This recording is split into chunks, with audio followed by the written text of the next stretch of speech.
Welcome back, guys, to the All In and Then Some podcast. If you haven't already, whether you're listening wherever you're listening, if you could follow and subscribe to the podcast for more awesome content every week, that would be fantastic and be greatly appreciated. All right, today I wanted to change it up a little bit. And now every time I do a Thursday upload, I'm going to do a This Week in History and talk about every day of the certain week I record. I thought this would be pretty important because I strongly believe that if we don't remember history, it's doomed to repeat itself. And I just want to let you guys know that I'm using the website www.onthisday.com, which will be in the show notes below, to see all the events together. So if you guys want to see a specific day that I don't do or a specific week, just go to the website and type in a certain day. All right. So now if you guys want this to be like a weekly thing or just bi-weekly like it already is, just send me a message on social media, leave me a comment on YouTube, or shoot me a voice memo through Anchor. So let's dive right into this week, starting with Sunday, September 1st. So in 1715, King Louis I think that's the 14th. Yes, that's 14th. Of France dies after a reign of 72 years, the longest of any major European monarch. That's pretty interesting. So in 1939, World War II starts with Germany invading Poland by attacking the free city of Danzig. 1941, Jews living in Germany are required to wear a yellow Star of David. 1945, VJ Day, formal surrender of Japan. Aboard the USS Missouri marks the end of World War II. That's the U.S. day, 2nd of September in Japan. And I just learned this recently. I thought this would be a pretty cool little tidbit to add in there. USS stands for United States Ship. I didn't know that until very recently, so you guys learned something today. In 1951, the U.S., Australia, and New Zealand signed the ANZUS Mutual Defense Treaty. 1969, Colonel Muammar Gaddafi deposes King Erdogan in the Libyan Revolution. So a bunch of World War II stuff on September 1st to start us off. It's pretty interesting. All right, let's go into Monday, September 2nd. We're going a little back in time. 31 BC, the Battle of Actium, a decisive naval battle that effectively ends the Roman Republic. Octavian's forces defeat those under Mark Antony and Cleopatra off the western coast of Greece. Now, back after Julius Caesar died, the Roman Empire got split between Mark Antony and Octavian.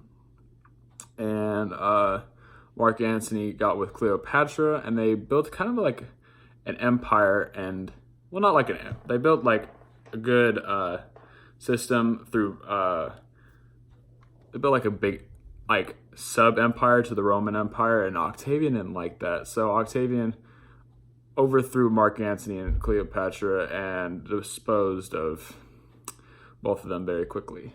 And then moving on, 1192, Sultan Saladin and King Richard the Lionheart of England signed treaty over Jerusalem at the end of the Third Crusade, which I'm guessing is the part of the Crusades that had all a bunch of the knights and stuff back in the day. 1792, the September massacres of the French Revolution. In Paris, rampaging mobs slaughtered 3 Roman Catholic bishops, more than 200 priests, and prisoners believed to be royalist sympathizers. So if you don't know what the French Revolution is, they didn't like one of the King Louis, and they just didn't like it, so they overthrew the government and killed everybody. Basically what we did in the American Revolution, but, French-wise. 1864, Union General William T. Sherman captures and burns Atlanta during the Savannah Campaign in the U.S. Civil War.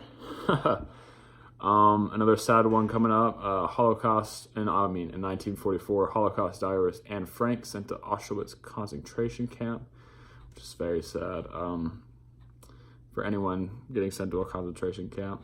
1945, VJ Day, a formal surrender of Japan. like we talked about from yesterday. We celebrate on the 1st, and then the Japanese Day is the 2nd. So aboard the USS Missouri marks the end of World War II. And that's the Japanese Day. All right, so we're going into Tuesday the 3rd. In 301, San Marino, one of the smallest nations of the world and the world's oldest republic still in existence, founded by Saint Marinus. That's pretty cool. 1783, the Treaty of Paris, signed in Paris, ends the American Revolutionary War between Great Britain and the United States. So, woohoo, gained independence. 1900, with a proclamation by General Lord Roberts, Britain annexes the Boer Republic of South Africa.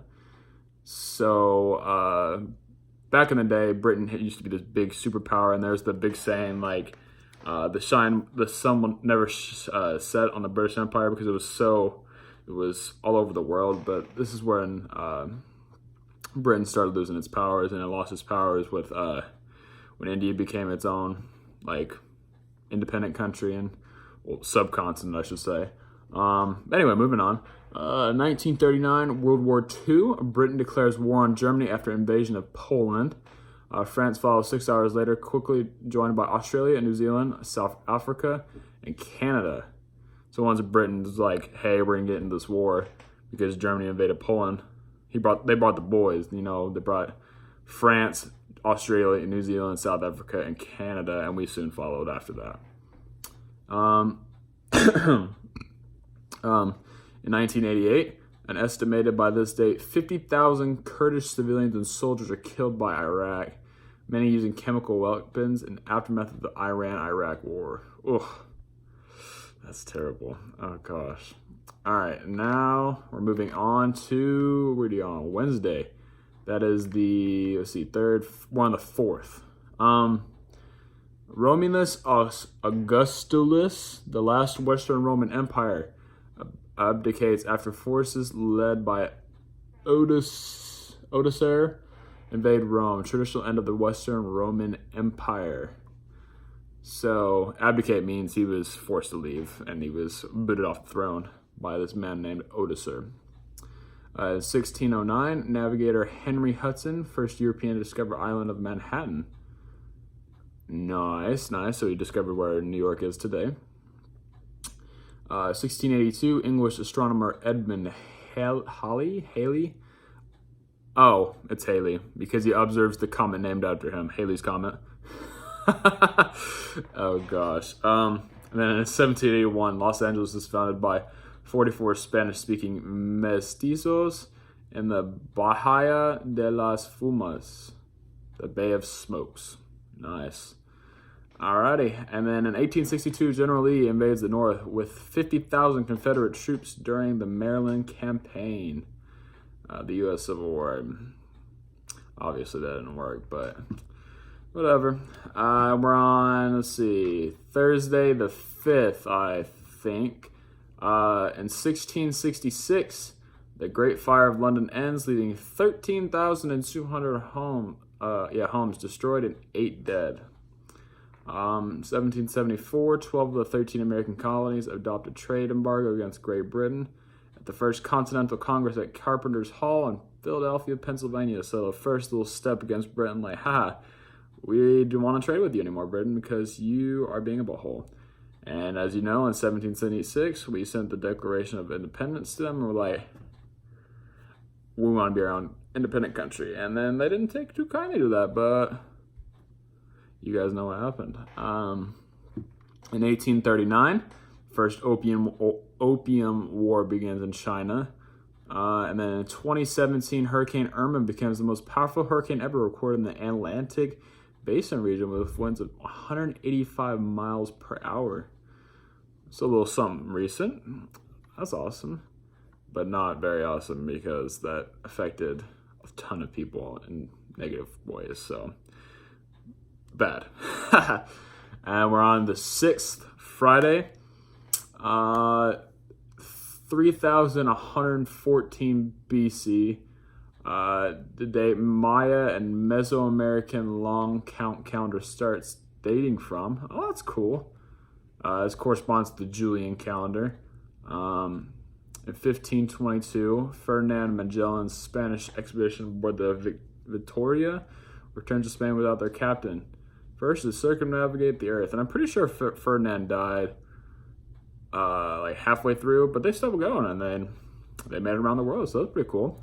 1620, the Mayflower departs Plymouth, England, with 102 pilgrims and about 30 crew for the New World, and as we're here today, they made it. U.S. President, this is 1901. U.S. President William McKinley is shot by Leon Silogus. I don't know how to say that, but you can look it up if you want to. An anarchist while visiting the Pan American Exposition in New York. I'm pretty sure he survived. Yeah, he's good, but 1909, word received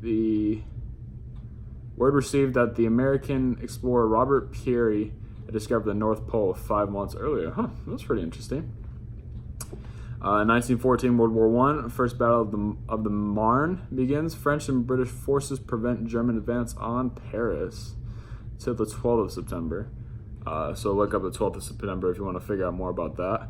And then 1916, the first true supermarket, the Piggly Wiggly, is opened by Clarence Sanders in Memphis, Tennessee. Ooh, Tennessee. Tennessee represent. Woohoo. If you guys didn't know, I live in Tennessee, so woohoo. And finally, Saturday, the last one, September 7th. In 70, Roman army under General Titus occupies and plunders Jerusalem. In 1714, the Treaty of Badin, the Holy Roman Empire, Charles VI, in France ends War of Spanish Succession. French retain Alsace, and Austria gets Bank of Rhine.